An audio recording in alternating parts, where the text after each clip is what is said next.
আপনাদেরকে একটুখানি মনে করিয়ে দিতে চাই, আর টিভিতে গত 2 বছর আগে অদম্য সুর নামে যে রিয়েলিটি শোটা হয়েছিল মিউজিক্যাল জার্নি, আমাদের এখানে শ্রেয়া, রোদ্দুর এবং রাকিন তারা কিন্তু টপ 10-এ চলে গিয়েছিল।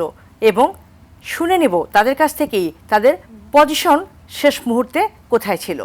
রোদ্দুর, তোমার কি মনে পড়ে সেই জার্নির কথা? অদম্য সুর গেয়ে ওঠার এই তো সময় টপ 10-এ আসলে, তারপরে গ্র্যান্ড ফিনালেতে কোথায় গিয়ে পৌঁছলে, তোমার পজিশন কি হলো?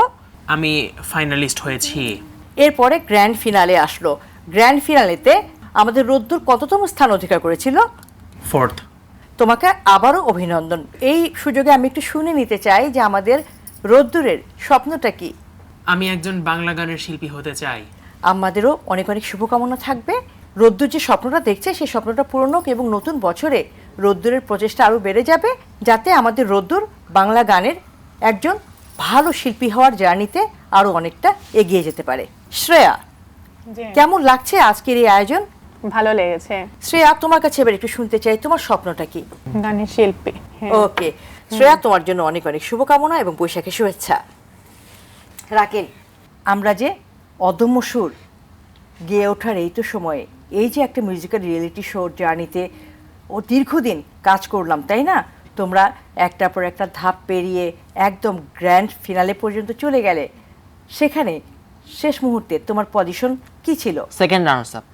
তাই মনে পড়ে সেই জার্নির কথা? জি। কেমন ছিল সেই জার্নিটা? জার্নিটা বেশ কঠিন ছিল, কিন্তু উপভোগ করার মতো হয়েছিল।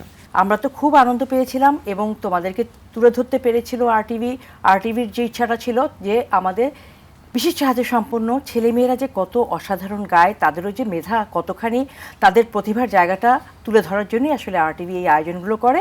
এবং তারই একটি বিশেষ আয়োজন ছিল মিউজিক্যাল রিয়েলিটি শো অদম্য সুর গেয়ে ওঠার এই তো সময়, যেখানে তুমি সেকেন্ড রানার আপ হয়েছিলে।